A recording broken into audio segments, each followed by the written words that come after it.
नमस्कार, मी गायत्री स्वामी आणि आपण पाहत आहात सकलम. आजच्या न्यूज अनालिसिस मध्ये आपलं स्वागत आहे. आजच्या ठळक घडामोडी आणि त्याचं सविस्तर विश्लेषण. पहिली बातमी आहे आपल्या कोल्हापुरातून.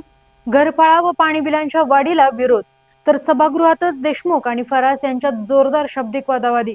कोल्हापूर शहरातील मिळकतींचा घरफाळा आणि पाणीपट्टी वाढीला आज बुधवारी झालेल्या सर्वसाधारण सभेत विरोध करण्यात आला. तर शिवसेनेचे गटनेते शारंगधर देशमुख आणि राष्ट्रवादीचे गटनेते आदिल फरास यांच्यात जोरदार शाब्दिक वादावादीचा प्रकार देखील घडला. कोल्हापूर महानगरपालिकेची सर्वसाधारण सभा संपन्न झाली. सभेच्या अध्यक्षस्थानी महापौर रुपाराणी निकम होत्या. सभेच्या विषय पत्रिकेत घरफाळा आणि पाणीपट्टी वाढ करण्याचा प्रस्ताव सभागृहासमोर ठेवण्यात आला. मात्र सत्ताधारी आणि विरोधी नगरसेवकांनी याला जोरदार विरोध केला. नगरसेवकांचा कार्यकाळ संपल्यानंतर गेले अनेक वर्ष महापालिकेवर प्रशासक नियुक्त होते. त्या काळात घरफाळा आणि पाणी बिलामध्ये वाढ करण्यात आली नाही. आता नव्याने सभागृह अस्तित्वात आले असतानाच प्रशासनाने घरफाळा आणि पाणीपट्टी वाढीचा प्रस्ताव समोर कोणत्या उद्देशाने आणला आहे असा संतप्त सवालही यावेळी उपस्थित करण्यात आला. त्यामुळे घरफाळा आणि पाणी बिलामध्ये वाढ करण्याच्या प्रस्तावाला मंजुरी देण्यात आली नाही. दरम्यान कोल्हापूर शहरालगत असणाऱ्या काही ग्रामीण गावांना देखील पाणी पुरवठा केला जातो. त्यामुळे पाणी बिल थकीत राहिल्यास संबंधित गावांचा पाणी पुरवठा खंडित करण्याची कारवाई करण्यात यावी अशी मागणी देखील करण्यात आली. यावरून शिवसेनेचे गटनेते शारंगधर देशमुख आणि राष्ट्रवादीचे गटनेते आदिल फरास यांच्यात जोरदार शाब्दिक वादावादीचा प्रकार घडला. त्यामुळे सभागृहाचं वातावरण तणावपूर्ण बनलं होतं. इतर नगरसेवकांनी मध्यस्थी करून देशमुख आणि फरास यांच्यातील वाद थांबवला.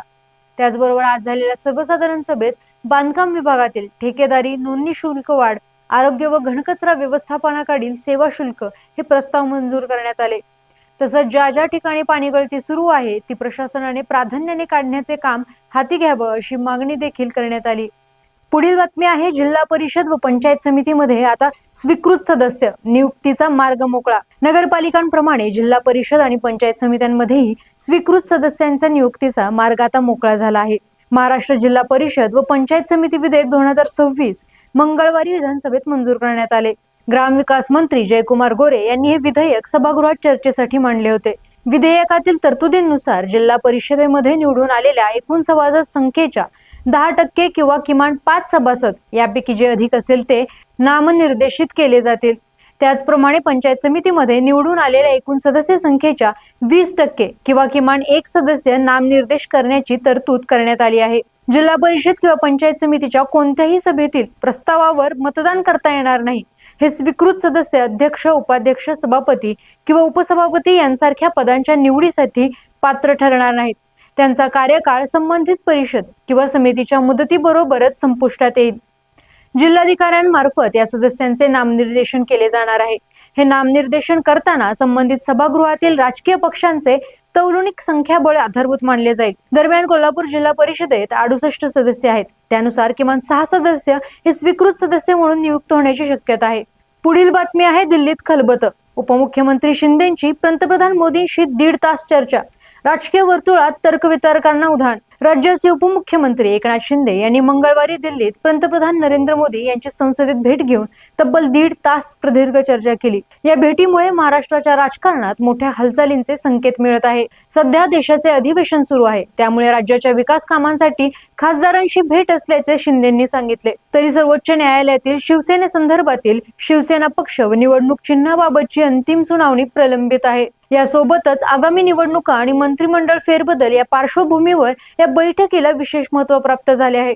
या दौऱ्यात शिंदेंनी लोकसभा अध्यक्ष ओम बिर्ला यांचीही भेट घेतली.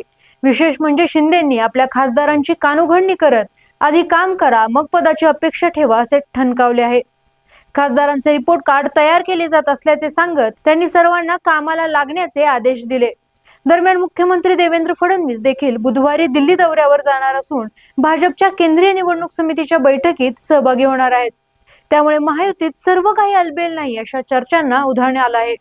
पुढील बातमी आहे सकलम प्रस्तुत प्रियंका बर्वे यांच्या स्वरसंध्येला रसिकांची तुफान गर्दी. आपल्या सकलमच्या वतीने गुढीपाडव्याच्या निमित्ताने आयोजित सुप्रसिद्ध गायिका प्रियंका बर्वे यांचा स्वरसंध्या हा सोहळा काल कोल्हापुरात पार पडला.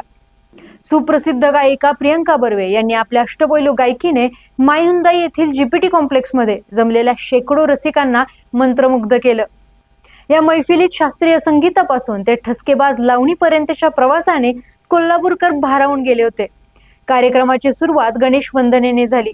प्रियंका यांनी लग जा गले, आपकी नजरों ने समझा आणि कजरा मोहब्बत वाला यासारखी अजरामर हिंदी गाणी सादर करत जुन्या आठवणींना उजाळा दिला. तसेच भाग मिल्खा भाग मधील ओ रंगरेज आणि आनंदी गोपाळ चित्रपटातील प्रसिद्ध वाटा वाटा ग या गाण्यांनी रसिकांची दाद मिळवली.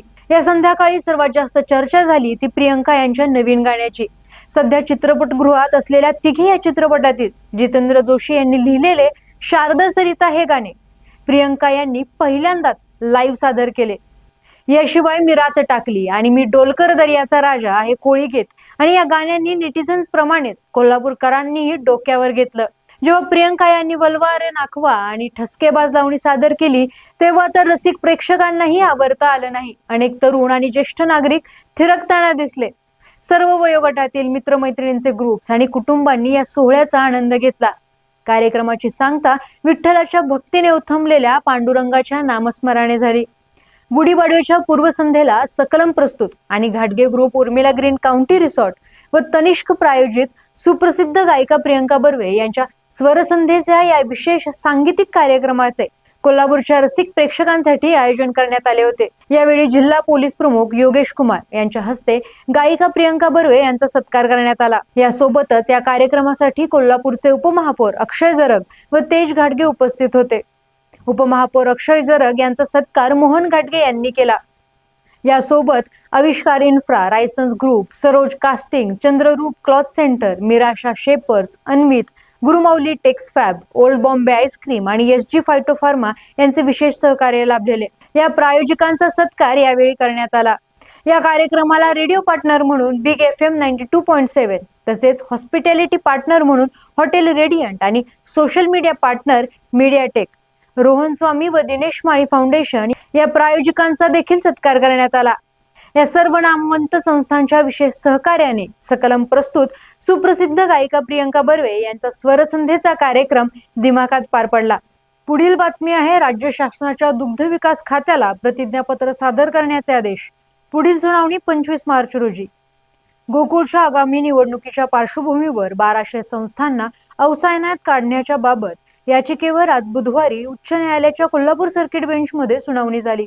यावेळी न्यायालयाने राज्य शासनाच्या दुग्ध विकास खात्याला प्रतिज्ञापत्र सादर करण्याचे आदेश दिले आहेत. त्यामुळे यावर आता पुढील सुनावणी 25 मार्च रोजी होणार आहे. गोकुळ दूध संघाच्या 1200 दूध संस्था अवसायनात काढण्याची कारवाई सुरू असतानाच मंत्री हसन मुश्रीफ यांनी या आदेशावर दुग्ध विकास मंत्र्याकडून स्थगिती आणली होती. ही स्थगिती वादग्रस्त ठरवत गोकुळमधील 1200 संस्था अवसायनात काढून त्यांना गोकुळच्या मतदार यादीत स्थान देऊ नये अशी याचिका सर्किट बेंचमध्ये दाखल झाली आहे.